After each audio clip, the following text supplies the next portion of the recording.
Alrighty, so we're going to talk a bit about lights. Now I'm going to talk about Arnold lights, but there's, the general principles are the same regardless of what you're using. Some lights are a wee bit different, but we are going to talk more about them next block when we do environmental stuff. So I've got my model, and if I render it just now, so just do a quick render, just push this button up here, render production, do a quick still render, there you go, right, rendered out, but it's kind of bland. There's no shadows or anything, it's flat lights. What happens is it's actually being lit with scene lights, which don't really exist, you can't really adjust them. They're just so you can actually see something when you render. You want more dramatic lighting, you got to put a light in. And to do that, you go to Create, and then next to Splines, you've got a wee light bulb, which is your lights. So it might default to photometric. Your other options are Standard and Arnold. If you're using Arnold, then use an Arnold light. If you're using Scanline, use a standard light. You should probably be using Arnold. So I'm going to select Arnold, and then I'm going to click Arnold light. If you do use a standard light, you'll see there's a lot of different versions of lights. The Arnold lights are all contained within this one thing. You change it inside the settings as opposed to before you bring the light in, if that makes sense. Standard lights will not work in Arnold. Arnold lights will not work in Scanline, so make sure you're using the right lights for whatever you're doing. So I'm going to create an Arnold light, and just same as anything, just click and drag, and there we go.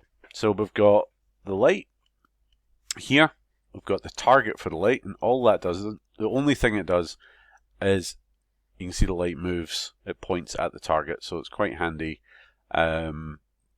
to get things lined up rather than trying to point this at something. When you've got the light selected, you'll see a box around it, right? So what this is that's where the light's coming from, right? So this ball here, that's just showing you that there's a light there. The ball doesn't actually do anything other than just represent that that's a light. So the light comes from this little box. So if I go in and render this just now, I don't know that angle. Right, it's super dark. You can see all the scene lights have disappeared because what happens is as soon as you put a light in, it overrides the scene lights. It'll just start reading from whatever light you've put in. Now, there's loads of stuff to do with lights. So if I go into Modify here with my light selected, you'll see tons and tons and tons and tons of different options, right? We're not going to worry about the vast majority of these probably this year, okay? The only thing we're really good, sorry, it's burp there, that's not very nice, is it?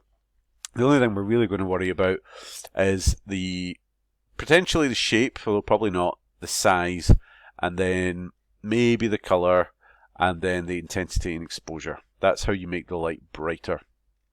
So shape is telling you what to emit from. So a point is like a light bulb. The light just goes out in all directions.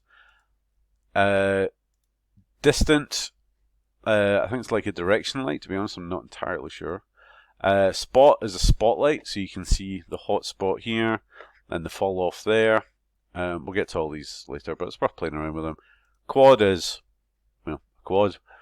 Then you've got a disc, which you can't see it there, so it's coming out of like a circle.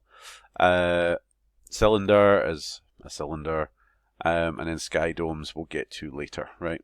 So mesh is quite fun. Meshes, you can select a mesh, so you click here.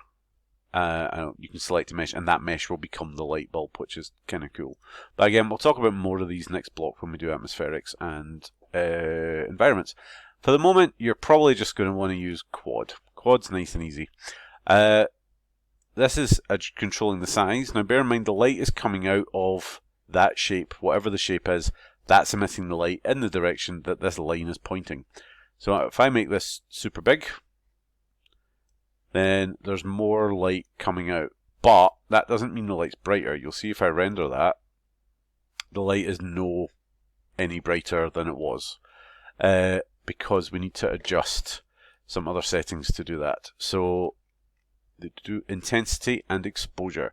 Now they both kind of do the same thing, but slightly different. What exposure does, what intensity does, sorry, I'll start with intensity. If I whap that up, it makes the light brighter. Like so, right? So the light coming out of the light bulb or of the light is itself brighter. what exposure is basically, if you ever do photography, then what exposure is it's letting more light in. So the light itself isn't getting brighter, but it's like the computer's waiting longer before it calculates all the light. So it's calculating more light. I mean, that's not what's happening, but think of it that way. So if I put that up to 12, you'll see the whole scene will get just a bit brighter. And if I whap that up really high to 20, 16 now, then it gets really bright and you're getting these nice shadows and stuff coming in as well. So you're generally controlling the brightness of your light with intensity and exposure. Color is literally the color of the light. You'll get a wee color panel up here, so if I change it to nice neon green and render it, then the light is green. So you might use that, you might not. For the most part, you're probably going to just stick with white light just now. Again, when we do atmospherics, we'll use different colors for different things like fire and stuff like that. So that is the basics of the lights.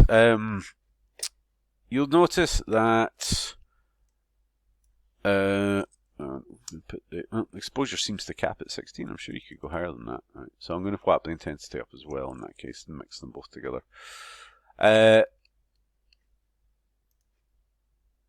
Super bright now with the intensity up and the shadow. So what you're doing is you're basically just adjusting these two settings to make the light brighter. There's obviously way more to it than that. There's these samples, there's all kinds of stuff, but we're not going to worry about it just now. That is the basics you need to know. What you may want to know though is if you have used a metallic texture, in fact that's more of a rendering problem, so I'll maybe save that for the rendering video. Yeah, that's all you need to know about lights. One other thing I will mention is that it is perfectly fine to use multiple lights in a scene. So say that's too bright, right? I don't want it that bright. Let's go back to intensity 1.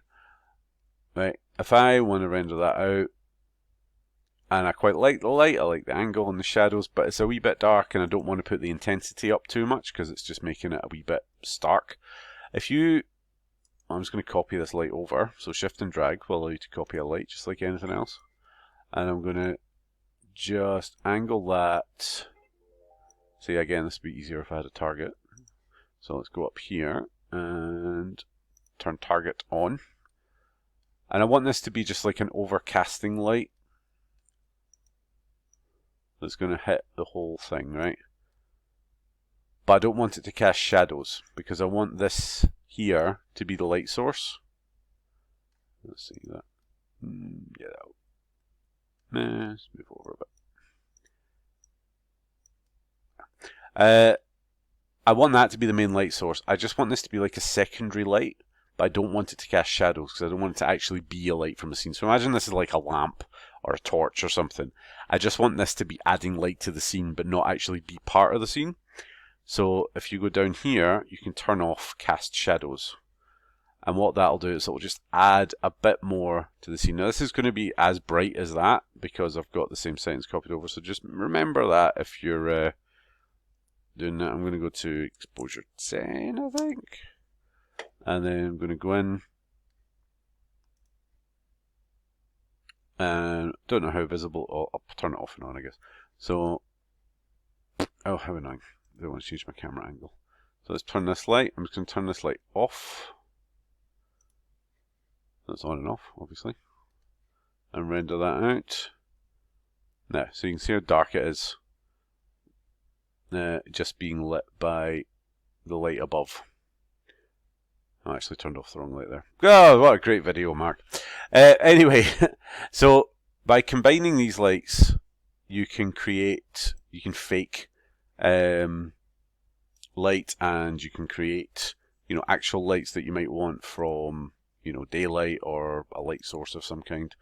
And it's worth just playing around with them, seeing what the different shapes do, seeing what changing the intensity and everything does, but they just make everything look much nicer. Compare that to earlier, where it was all just flat lighting. Now we've got shadows and a bit more dramatic. We've got highlights and stuff like that.